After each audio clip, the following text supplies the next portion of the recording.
4-year-old Charlotte Holmgren has a bedroom view that nearly everyone in Little Silver, New Jersey is talking about. Do you know what that is? Tower. This cell tower is just 120 feet from her home. I'm scared to death that she's going to wake up with cancer or reproductive issues. Charlotte's mother, Alicia Holmgren, says the 95-foot structure was built within a week in May, smack in the middle of town, with seemingly no warning to residents. Homeowners in one Long Island town are preparing for a fight.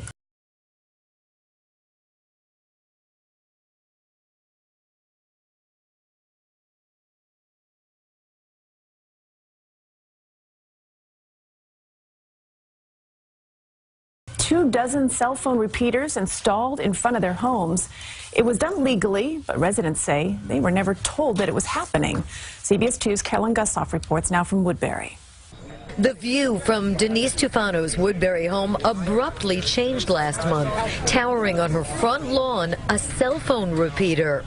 I could not believe this was actually happening. I said, how could the town permit this? How could they do this to us? She and Woodbury neighbors fuming over the placement of 22 cell repeaters for Verizon in front of homes on what's technically public property without notice or compensation. You couldn't give me $10 million for this, okay? There are potential health risks to these. They are aesthetically not pleasing. There's also the devaluation of our home properties. 5G technology promises faster service, but the jury is out on constant exposure to its radio frequency radiation.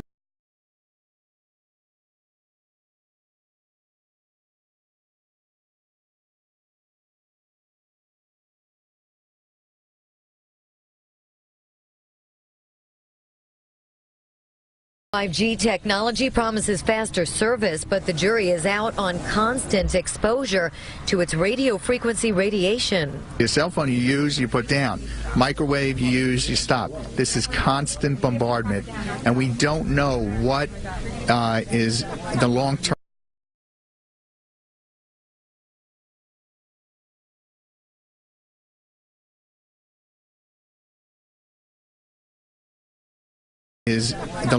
effects. Residents say their cell service was good enough. Put them in a commercial area. We don't need it. And you know what? We should have at least been asked. I don't think the health of my children is as important as my cell phone service. When CBS 2 asked the town of Oyster-based supervisor why here, he showed up at this protest and was peppered with residents' demands. They have no place in front of homes in residential neighborhoods. Now, what about the ones that are already up? Excuse me. New to the Post, Joseph Saladino says the town's hands are tied by federal rules that cut local governments out.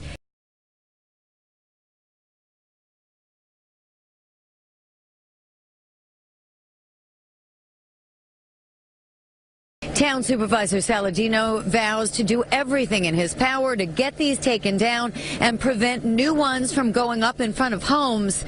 In his power, the operative words. In Woodbury, Long Island, Carolyn Gussoff, CBS 2 News. Verizon tells CBS 2 to keep up with the explosive growth. They need the antennas closer to where people are trying to connect so that they will get better coverage. They claim that the small cells have exposure levels similar to baby monitors and microwave ovens. California City is fighting back at a proposed law that is moving quickly through the legislature. They say it would allow phone companies to put up new antennas in your neighborhood, whether you like it or not. KPX 5's Phil Matier in Walnut Creek. And Phil, today you heard some of the opposition in Sacramento, right?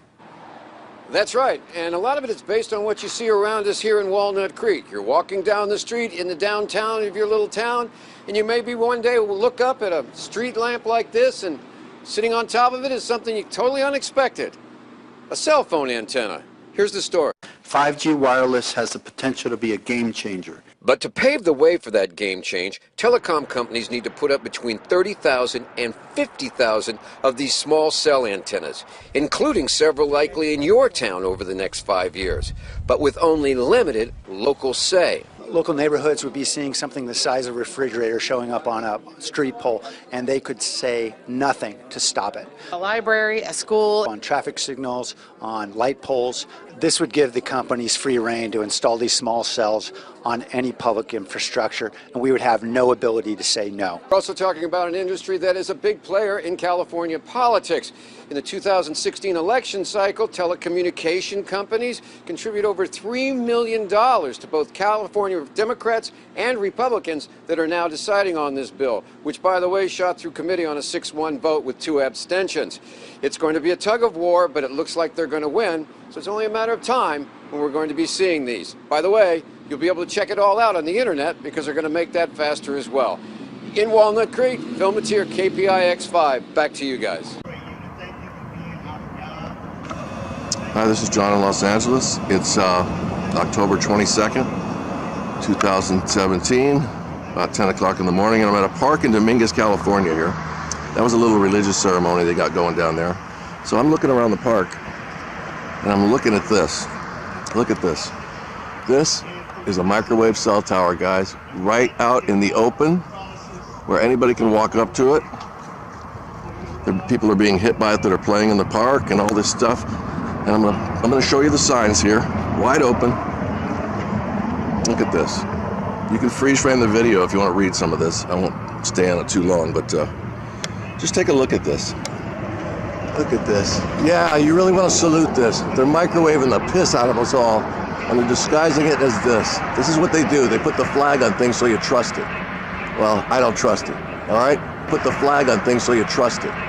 Well, I don't trust it. Tour guide said that one of the reasons they wanted to build the data center in Utah was because of the patriotism of people from Utah. Yeah, that was one of my questions is, you know, why did you come here? And his response was, the electricity is cheap and the people are patriotic. And I read that as a code word, is that nobody's going to ask any questions. And, you know, that kind of sat with me uneasily, that in my opinion, patriotism is questioning your government consistently. The idea that we're just sheep out here and we're not going to care, I think is, you know, even though we're a very conservative state, I think a lot of people would bristle at that idea. Put the flag on things so you trust it. Well, I don't trust it. You may sign up to speak. You may, please leave. Please leave the room. Thank you. Please leave. Shame on you. Tempers seemed to flare at the county school board meeting. This as board members heard from the public about putting up a cell tower on the grounds of Shadyside Elementary School. You are the deciders. The process started here. The process tracks here. The process ends here. Those opposed to the cell tower, some of them parents, say they have long-term health concerns. They were counting on the board to take action by casting a vote, even though it was only a review item. As board members, please protect our children. We absolutely need you today to be brave. Even as both sides lined up to be heard, it was evident there was still plenty of frustration. That's when the board had to call in security. It's time for you to leave. Thank you, I will, thank you. There was public support for the Shadyside cell tower from residents who tried to convince the board of the benefits. With the current storms brewing in the Atlantic this week, I think about safety. Will my cell phone work if I call for help?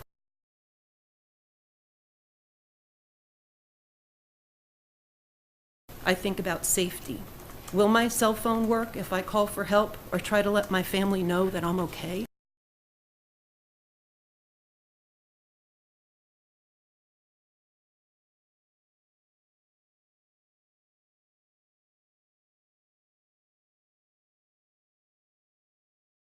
Please do not let the financial agenda of these small few in our community bully this board into backing out of this plan. One board member called for a vote on the issue, even though he realized the item was only up for review. Motion fails at this time. That said, the cell tower proposal, now out of the hands of the school board, awaits an official permit. Now, looking beyond Shadyside, there are two other pending cell phone tower proposals, one of them on the grounds of school board headquarters. So what's the financial benefit? Last year, the school system collected a little more than $81,000.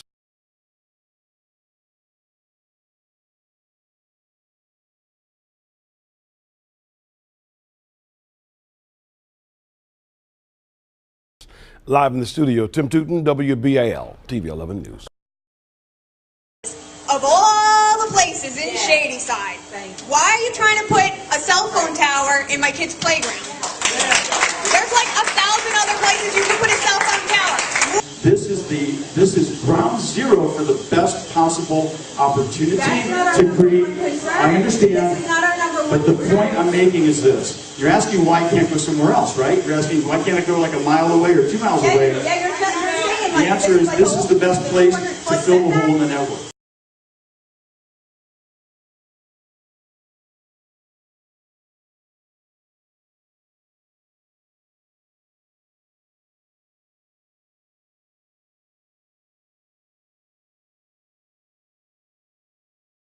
You're asking why can't I go like a mile away or 2 miles away? The answer is this is the best place to fill the hole in the network. Really? There's really everywhere else in Shadyside. You're trying to tell me everywhere else in Shadyside you can't get more than 200 feet from a building or somebody's property line or whatever. That's what you're trying to tell me? What I'm saying. And will you be guaranteed? Will we be guaranteed that the school is the cell tower is safe for us kids, and we won't get some sort of cancer or anything like that? Because I don't want cancer.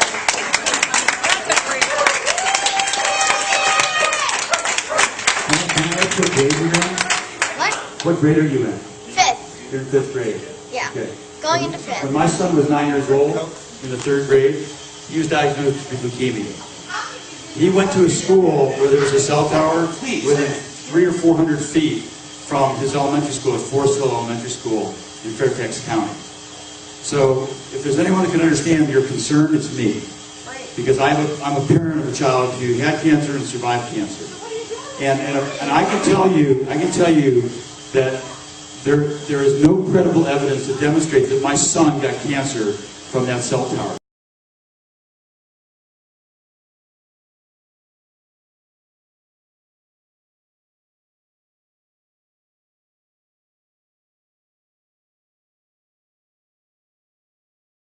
That there is no credible evidence to demonstrate that my son got cancer from that cell tower. Because the reality is that there's no evidence to show that that was harm. And I wouldn't be the big that would cause harm.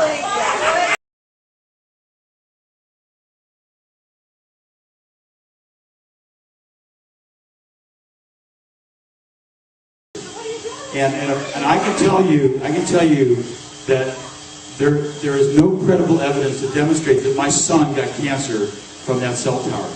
Because the reality is that there's no evidence to show that that was harm. And I wouldn't be the big that would cause harm.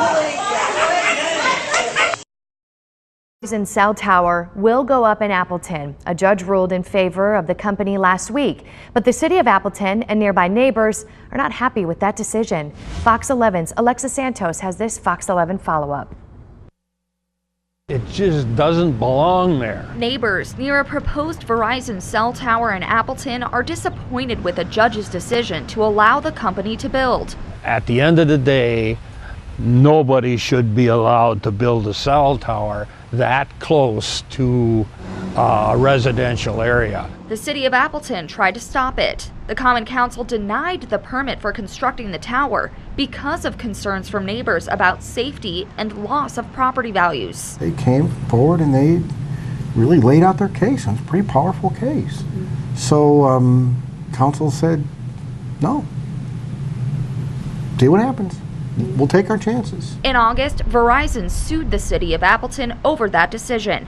Outagamie County Judge Nancy Krieger ruled in favor of Verizon's claim that Appleton didn't provide enough evidence to support that permit denial, and those grounds are not valid for denying a permit. We're definitely pleased with the outcome, and for us it really comes down to public safety. And for us it really comes down to public safety.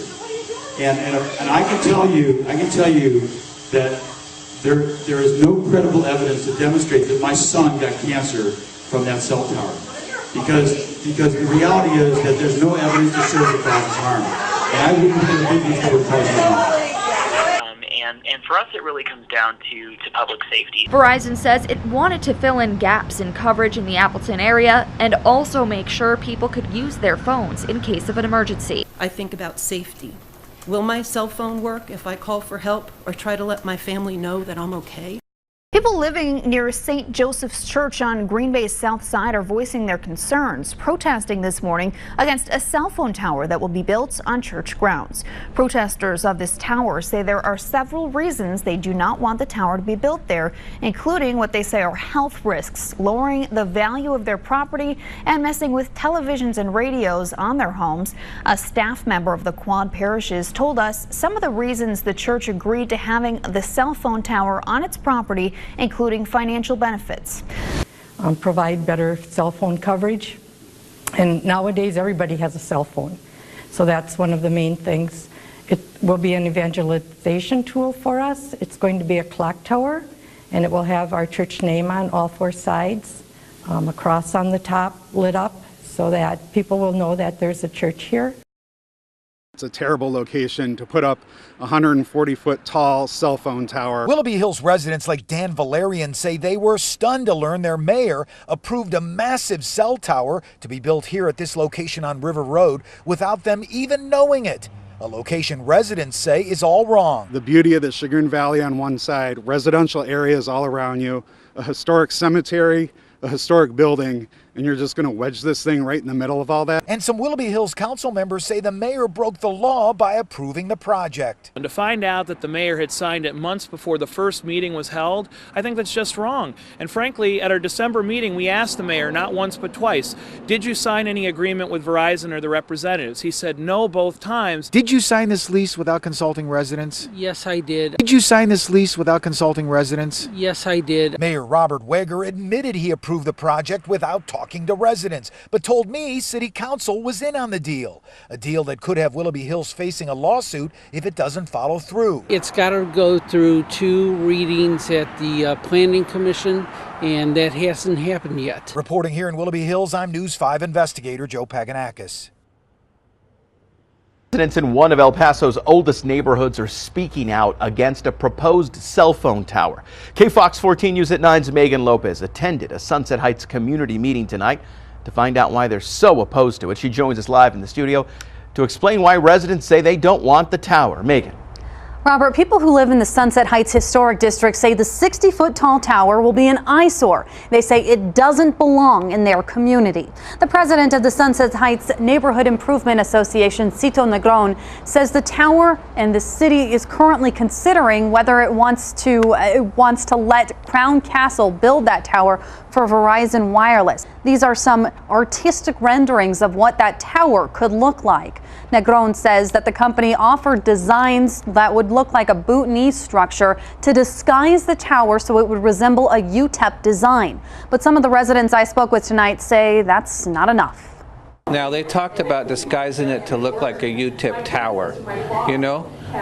But this is not UTEP. This is Sunset Heights. If they want to put that over there by UTEP, you know, that's their decision. It's not consistent with the integrity of the historic nature of the neighborhood. It might not be to the benefit of anybody but the cell carrier and the property owner. It's definitely not to the benefit of the neighborhood. Aside from being an eyesore, Negron tells me that the company has to get special permission to build that tower in that area because it's so close to some houses. Tonight, Sunset Heights residents met at Hal Marcus Gallery to discuss their options. Some have sent letters to the city's planning commission to ask for another area to be chosen for that tower. The city's planning commission is set to hear the cell phone tower proposal tomorrow afternoon. Reporting live, Megan Lopez, KFOX 14 News. Every new generation of wireless networks delivers faster speeds and more functionality to our smartphones. 1G brought us the very first cell phones, 2G let us text for the first time, 3G brought us online, and 4G delivered the speeds that we enjoy today. But as more users come online, 4G networks have just about reached the limit of what they're capable of at a time when users want even more data for their smartphones and devices. Now we're headed toward 5G, the next generation of wireless. It will be able to handle 1,000 times more traffic than today's networks, and it'll be up to 10 times faster than 4G LTE. Just imagine downloading an HD movie in under a second, and then let your imagination run wild.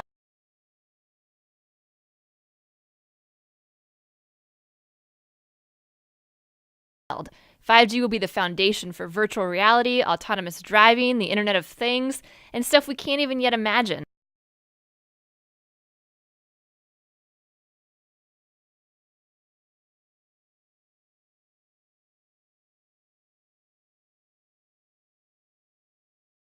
But what exactly is a 5G network?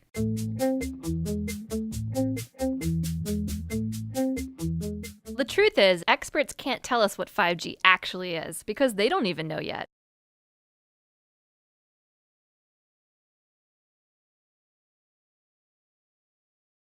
Your smartphone and other electronic devices in your home use very specific frequencies on the radio frequency spectrum, typically those under 6 gigahertz. But these frequencies are starting to get more crowded. Carriers can only squeeze so many bits of data on the same amount of radio frequency spectrum. As more devices come online, we're going to start to see slower service and more dropped connections. The solution is to open up some new real estate. So researchers are experimenting with broadcasting on shorter millimeter waves, those that fall between 30 and 300 gigahertz.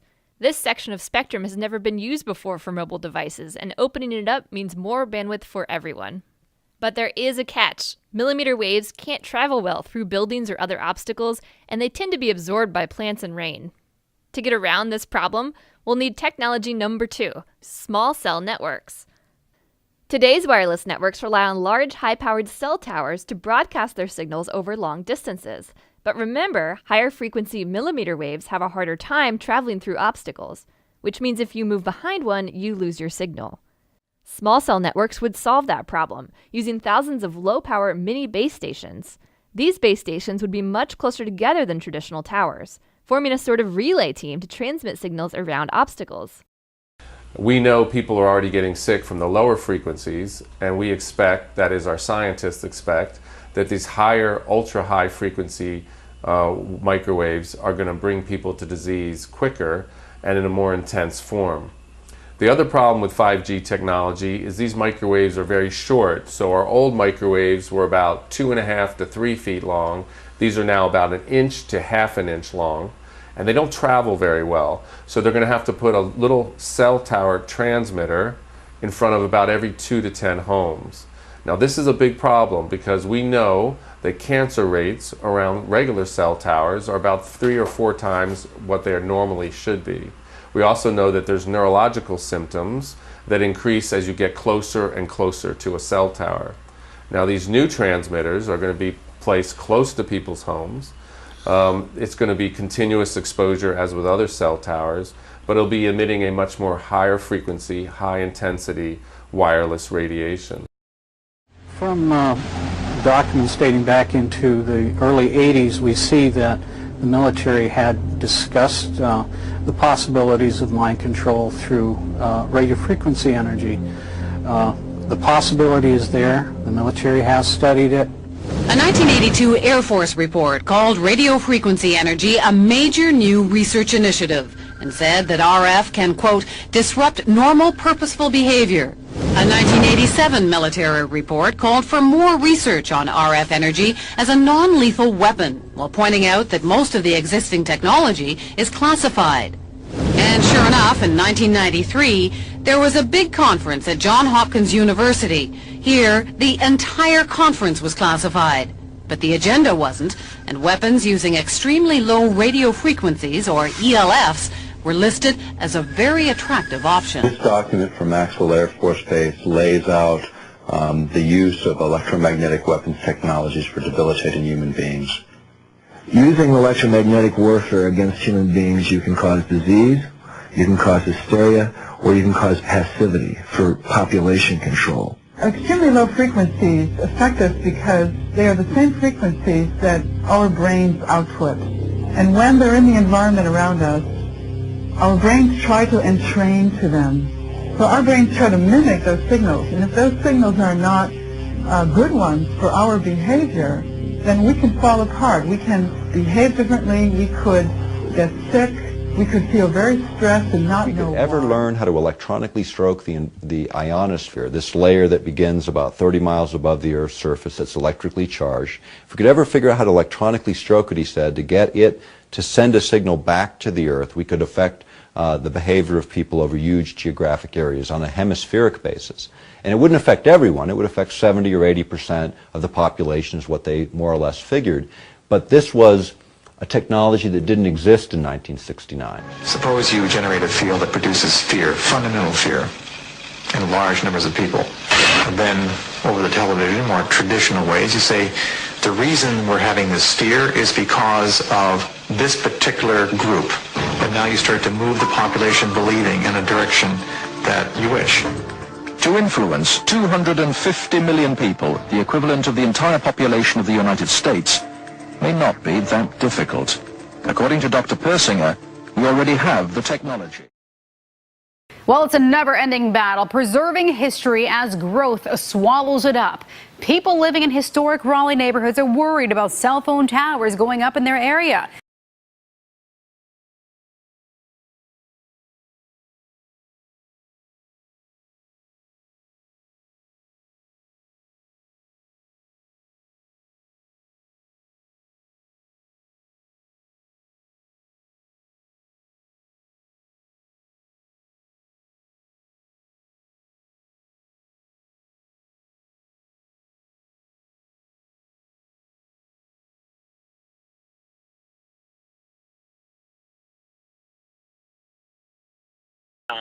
And for us, it really comes down to public safety.